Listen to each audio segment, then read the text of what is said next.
জয়লাভ করার ঐতিহাসিক একটা থিওরি আছে। আর সেটা হলো নিজের সর্ব শক্তি নিয়ে ঝাঁপিয়ে পড়ো, দ্রুত হামলা করো এবং দ্রুত বিজয় নিশ্চিত করো।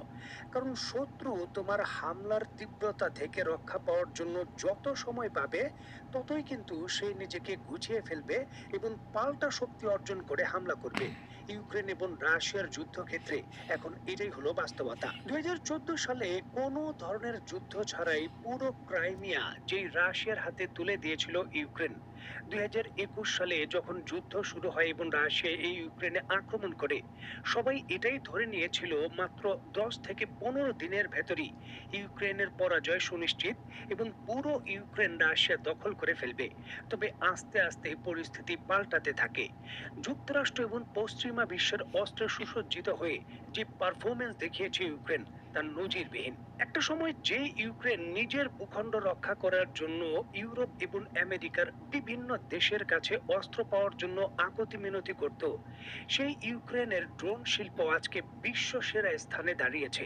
তুরস্ক, ইরান এবং চীনের মতো দেশের পর কম খরচে সব থেকে শক্তিশালী ড্রোন তৈরির যে সিলিকন ভ্যালি, সেটা এখন ইউক্রেনে। এবং ইউক্রেন তার নিজস্ব তৈরিকৃত ড্রোন দিয়ে রাশিয়ার অভ্যন্তরে বলতে পারেন লাগাতার একেবারে রেগুলারলি হামলা করছে। রাশিয়ার বিমান ঘাঁটি, রাশিয়ার নৌ ঘাঁটি, তেল ক্ষেত্র, গ্যাস ক্ষেত্র, গুরুত্বপূর্ণ সামরিক স্থাপনা, এমনকি যুদ্ধ জাহাজ থেকে শুরু করে রাশিয়ার প্রেসিডেন্টের ভবন, সকল জায়গায় তারা এই ড্রোন হামলা করেছে। এর পাল্টা পদক্ষেপ হিসাবে রাশিয়া শক্তিশালীভাবে তাদের এখনো দমাতে পারেনি। আর এইবার কিন্তু এই শক্তিশালী ঘোড়ার উপর ইউরোপের দেশগুলো মানে ইউক্রেনের উপর শক্তিশালী বাজি নিতে চলেছে।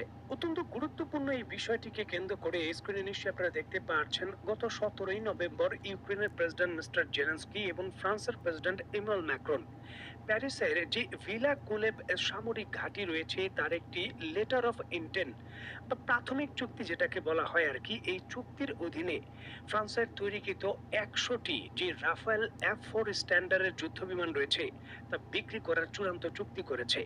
2035 সালের মধ্যে ধাপে ধাপে এই 100টি যুদ্ধ বিমান ইউক্রেনের হাতে পৌঁছে যাবে, যেখানে জরুরি ভিত্তিতে অন্তত পক্ষে 35 থেকে 36টি যুদ্ধ বিমান আগামী চলতি বছরের প্রথম দিকে পৌঁছে যাওয়ার কথা। এবং এটি একটি নজিরবিহীন এবং অত্যন্ত তাৎপর্যপূর্ণ ঘটনা। ইউরোপের দেশগুলো রাশিয়ার বিরুদ্ধে ইউক্রেনের মাধ্যমে ঝাঁপিয়ে পড়ছে সম্মিলিত হামলার জন্য। যদি ইউক্রেন বড় ধরনের সহযোগিতা পায়, তাহলে খেলা ঘুরিয়ে দিতে পারে এই বিশ্বাস তাদের মনে চলে এসেছে। আর এই জন্যই কিন্তু তারা এত বড় ঝুঁকি নিচ্ছে রাফায়েল যুদ্ধ বিমান সরাসরি 100টির মতো ইউক্রেনে বিক্রি করতে, তাও আবার আধুনিক variant. Over the last 5 years, we've spent over $12 billion on technology and AI to try and make sure that we can counter some of those threats.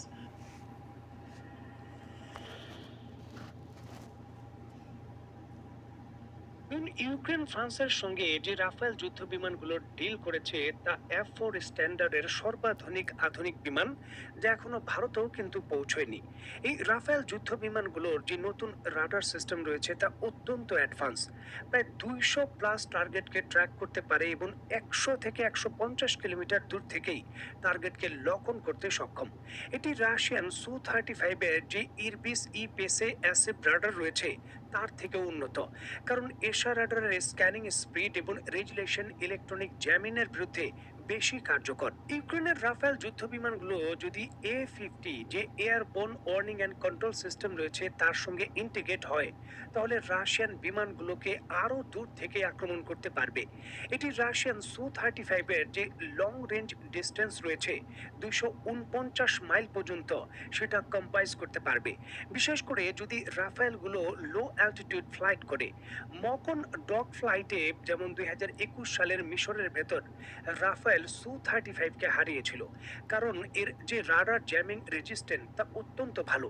এখন ভারতের পাইলটদের অদক্ষতার কারণে যেই দুর্ঘটনার শিকার হয়েছে বা আক্রান্তের শিকার হয়েছে রাফেল, সেটা অন্য দেশের ক্ষেত্রেও যে একই ধরনের হবে, সামরিক বিশেষজ্ঞরা এই জিনিসটা মানতে খুবই নারাজ। এবং রাফেল যুদ্ধ বিমানের যে MBDA বা বিয়ন্ড ভিজুয়াল রেঞ্জের যে 150 কিলোমিটার প্লাস অ্যাক্টিভ রাডার রামজেট ইঞ্জিনের মিসাইল রয়েছে, তার রাশিয়ান যে R-37 300 কিলোমিটার রেঞ্জের যে মিসাইল রয়েছে দূর থেকে তাকেও কিন্তু লক্ষ্য করতে পারে।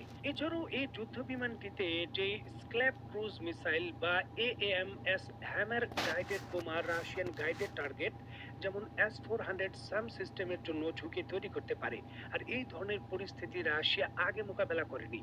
3 বছর ধরে যুদ্ধ চলেছে, তবে ইউক্রেনের পক্ষ থেকে বিমান হামলা বা বিমান ডগ ফাইটের যে ঝুঁকি রয়েছে সেটা তৈরি হয়নি। আর এই সক্ষমতা যদি ইউক্রেনের কাছে আসে, তাহলে পুরো ক্রাইমিয়া অঞ্চলকে নতুন করে দখল করার জন্য হামলার জন্য ইউক্রেন আরো শক্তিশালীভাবে প্রস্তুত হবে।